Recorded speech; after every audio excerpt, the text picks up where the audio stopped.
Well, here with Ezekiel chapter 8, I hope you're ready for another revelation that he receives. With this revelation, Ezekiel also gives us a little bit of a time reference as to when this is to help us out. So in the verse 1, it says, "And it came to pass in the 6th year, in the 6th month, in the 5th day of the month, as I sat in mine house, and the elders of Judah sat before me, that the hand of the Lord God fell there upon me." So he tells us the 6th year. Now, back then, they didn't necessarily use dates the same way we would use dates today, like in the year 2024 or something, because when we reference the year 2024, that helps put where we are on the timeline as opposed to all the other years, basically. But what they did is they didn't necessarily accurately know what year it was, specifically like we would on a calendar today. So what they would oftentimes do is reference it from a major event. You know, like in Jeremiah, we hear a lot of in the 4th year of the king of Zedekiah, or the 11th year of King Zedekiah. So this is the idea of saying, okay, when he became king, this many years between that time. So once we know the actual date of when it happened, then we can reference it in relation to all the other things that are happening in history, basically. So most likely because Ezekiel takes place during the original, that first exile of the Jews from Babylon, that there's a good chance that this is his main event is that exile, which is around 597 BC. So that would put this 6th year somewhere around 592 BC, basically is where this would be.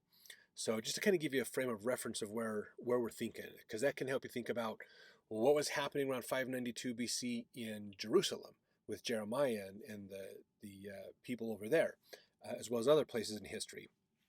So this is happening around 592 BC for Ezekiel. So he's at home at his house. If you remember, he's not in a prison. He's not locked up.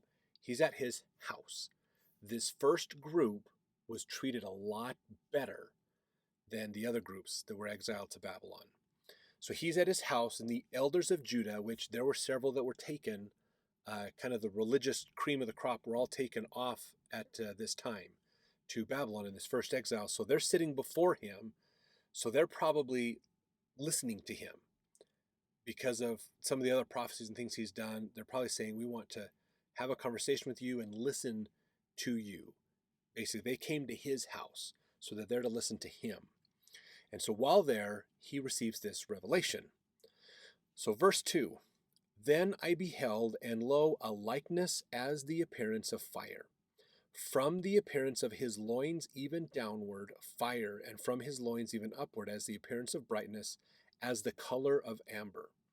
So we could say that there is something, this light, is emanating from his, it says here, from his loins, so a lower area, probably closer to belly button, maybe between belly button and crotch area, something like that. A lot of places in ancient Asia will call this the lower dantian.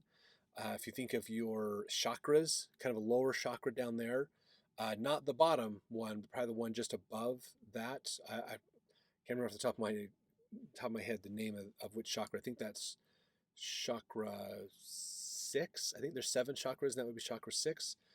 So there's a light emanating that's like kind of coming from there, emanating up and out and emanating down and out from that area that's kind of surrounding this person, but seems to be, like if there's like a wave or motion coming through, it'd be coming from that area out.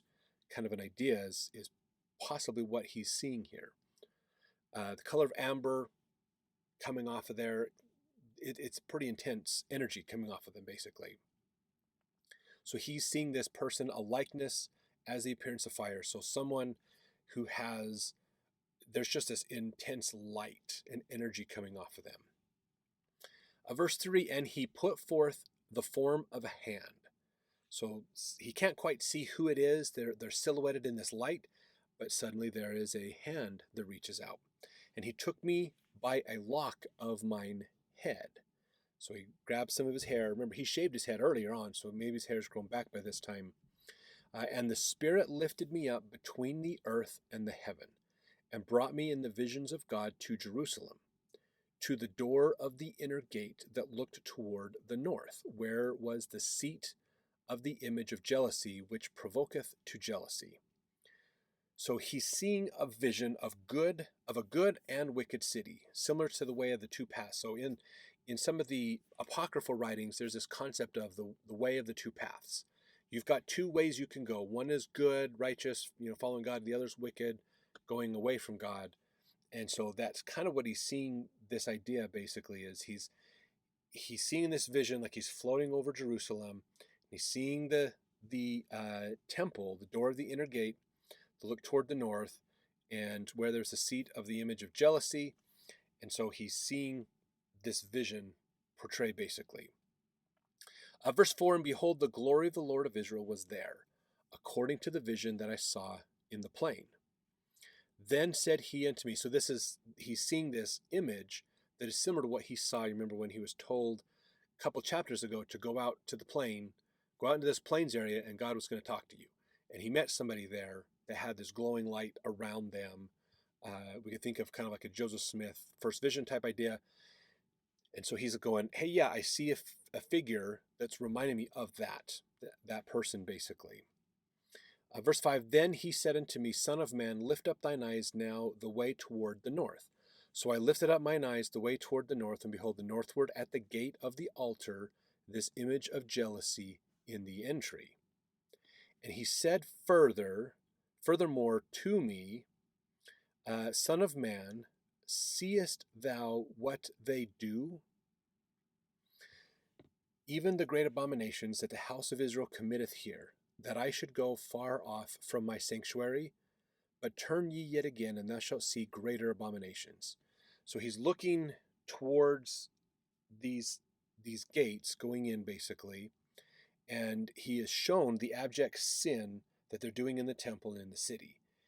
The Lord is showing him the wickedness of the people. So he may not have known a lot of this was going on when he lived there, but now he's looking at it and seeing the problems that they have basically. So Keil and Delitzsch in their commentary said, here in the temple, Jehovah shows to the prophet the various kinds of idolatry which Israel is practicing both publicly and privately, not merely in the temple, but throughout the whole land. The arrangement of these different forms of idolatry in 4 groups or abomination scenes, there's going to be 4 different scenes we're going to see here, which the prophet sees both in and from the court of the temple, belong to the visionary drapery of this divine revelation. So let's look at these things that he's seeing basically. So verse 7, and he brought me to the door of the court, and when I looked, behold, a hole in the wall. Then he said unto me, Son of man, dig now in the wall. When I had digged in the wall, behold, a door. So there is a wall, and there's a hole in the wall, and then he digs down and he finds there's a door. Verse 9, and he said unto me, Go in, and behold the wicked abominations that they do here. So he's seen now abominations they did openly in the temple area. Now this is showing the secret things that they did, basically, behind closed doors, if you will. Verse 10, so I went in and saw, and behold, every form of creeping things and abominable beasts, and all the idols of the house of Israel portrayed upon the wall round about. Clarke said in his Bible commentary, he said, it is very likely that these images portrayed on the wall were the objects of Egyptian adoration. The ox, the ape, the dog, the crocodile, the ibis, the scarabaeus or beetle, and various other things. It appears that these were privately worshipped by the sanhedrin or great Jewish council, consisting of 70 or 72 persons, 6 chosen out of every tribe. As representatives of the people, the images were portrayed upon the wall as we find those ancient idols are on the walls of the tombs of the kings and nobles of Egypt. So he's showing again, here's the sin in secret. They are secretly worshiping other gods. They're not worshiping me. And so he's seeing this in this room. There's all these other gods portrayed in this room, not unlike like what Clarke was saying when you go to the Valley of the Kings and you see the tombs of the kings, there's these symbols to all these other gods basically in there. So verse 11, and there stood before them 70 men of the ancients of the house of Israel, and in the midst of them stood Jezaniah the son of Shaphan, with every man his censer in his hand, and a thick cloud of incense went up. So they have the censers, those little things that they would carry that have the incense burning in them. And so they're burning all this incense, and he recognizes one of the people that's there. This is the religious group, like what Clarke was talking about, the Sanhedrin. This is the religious leaders of the people. So they are secretly doing oblations and worshiping to other gods other than the ones they should. Verse 12, then said he, so this personage that's helping Ezekiel, he said unto me, Son of man, hast thou seen what the ancients of the house of Israel do in the dark, every man in the chambers of his imagery? For they say, the Lord seeth us not, the Lord hath forsaken the earth. So this, they're thinking basically, we don't know how to communicate with the real God. He's kind of left us, and reality is he didn't leave them; they left him, and so they're praying to other gods. They're following the ideas that are popular around them, societal ideas that seem to be popular, and so they're going that way instead of the way they should be going. In fact, the Old Testament Study Manual had a thought on this. It said, it is significant that such worship took place in the dark. This fact, in addition to the necessity Ezekiel was under to dig through the wall to see in, indicates that ancient Israelites knew of the Lord but sought to hide their abominable practices from him. They knew they were doing wrong. If they didn't think it was wrong, they wouldn't hide it. So they believe what they know they're doing wrong, but they want to do it. They're making the choice to do wrong. They said, the Lord seeth us not. Such is often the case among those who perform unrighteous acts. How foolish it is for any to assume that they can hide their acts from God's all-seeing eye. The statement made by Elder Spencer W. Kimball concerning God's omniscience was as applicable in Ezekiel's time as it is today.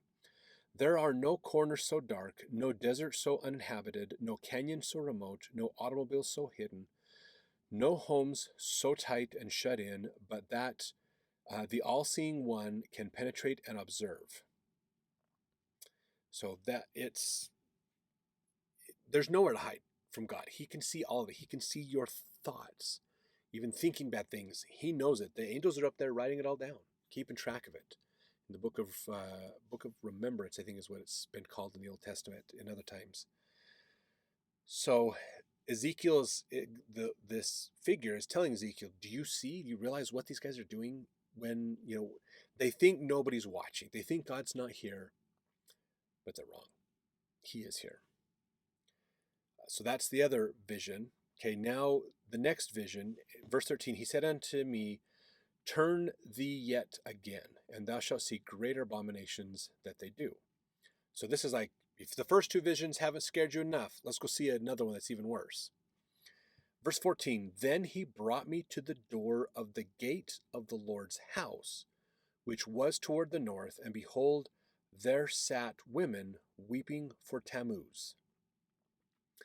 Now you might think, okay, at first glance, we're going, okay, so he's seeing the door. There's the door to the tabernacle. So this is the gate, the door of the gate of the Lord's house, so the temple doors, okay? And there are women, so more than one, weeping for Tammuz. Now, who's Tammuz, or what's Tammuz? What's going on here? Let's look at this. According to J.R. Dumelow in his commentary on the Holy Bible, he said Tammuz was a deity worshipped both in Babylonia and in Phoenicia, the same as the Greek Adonis. He appears to have been a god of the spring, and the myth regarding him told of his early death and of the descent of Ishtar, his bride, into the underworld in search of him. The death of Tammuz symbolized the destruction of the spring vegetation by the heat of summer, and it was celebrated annually by 7 days of women's mourning in the 4th month, which is June and July timeframe, which was called Tammuz. This superstition had been introduced into Jerusalem.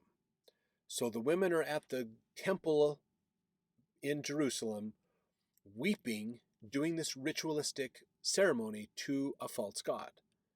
They're at the temple of Yahweh doing a false worship, a worship of a false god, basically.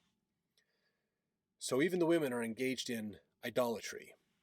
Verse 15, then he said unto me, hast thou seen this, O son of man? Turn thee yet again, and thou shalt see greater abominations than these. So he's going, do you get it?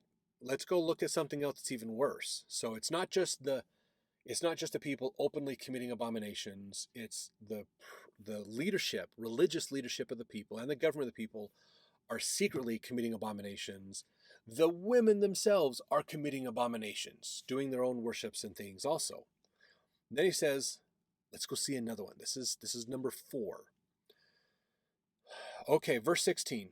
And he brought me into the inner courts of the Lord's house. So now they're inside the temple. And behold, at the door of the temple of the Lord, between the porch and the altar, were about 520 men with their backs toward the temple of the Lord, and their faces toward the east, and they worshipped the sun toward the east. So this is 520 men inside the inner court of the temple. They are, instead of facing the altar, doing oblations in the temple, they're facing the east, so they're using windows of the temple to have the light come through, so possibly morning time, and they're worshiping the sun that is towards the east, basically. So this is, if you think of the sun god of the Egyptians, that's kind of what they're looking at here. So basically, what's interesting is their backs are to the sanctuary, so they're not facing where they should be facing to the true God. They're facing the false god and worshiping. So literally and metaphorically, they're facing away from God. They're going away from God, basically, is what's happening here. Now, sun worship was practiced by the Canaanites, but lately had been reintroduced from Assyria. We see that in 2 Kings 23.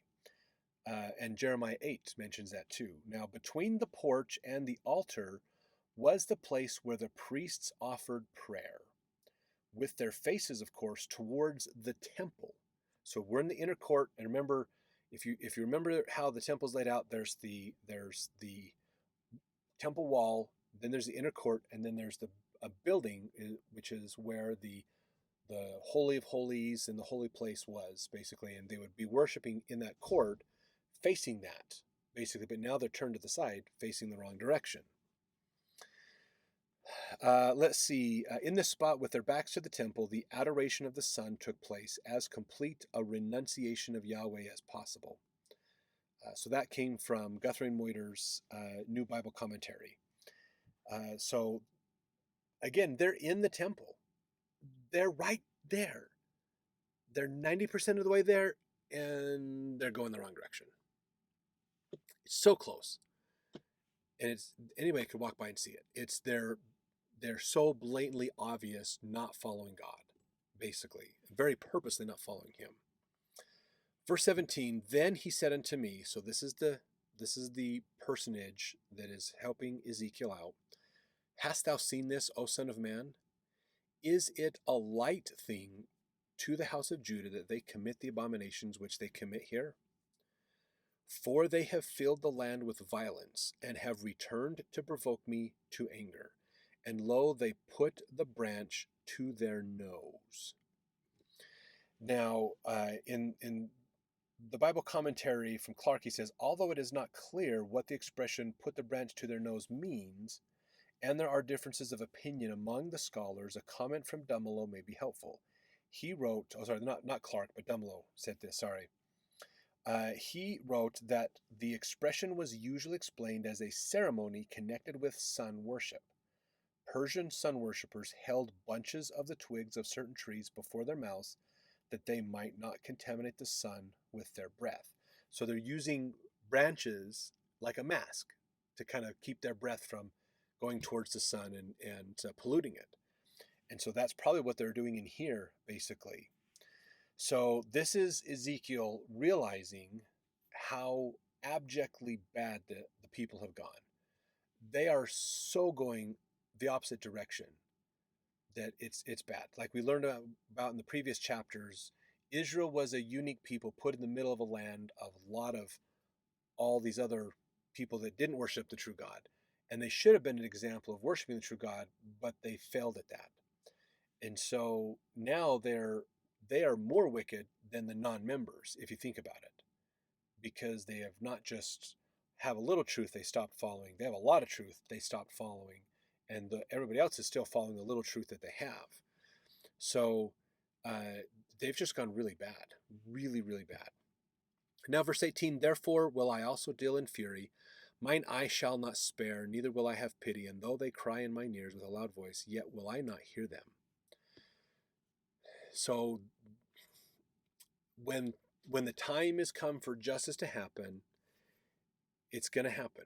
And once it's done, then God can start working with the people again. But until it's done, because they haven't repented, they're going to hit a certain point where it's too late. And then they're going to have to wait till the end of justice before God will work with them again. And that's if you think about that's that pride cycle section where it's all gone bad. We've left God. Now we've got the destruction, and eventually the people will come back around and start worshiping God again and work with Him. But it's going to take some time. It's going to take some time. So now let's go on to the next chapter as we continue with this vision that Ezekiel's having.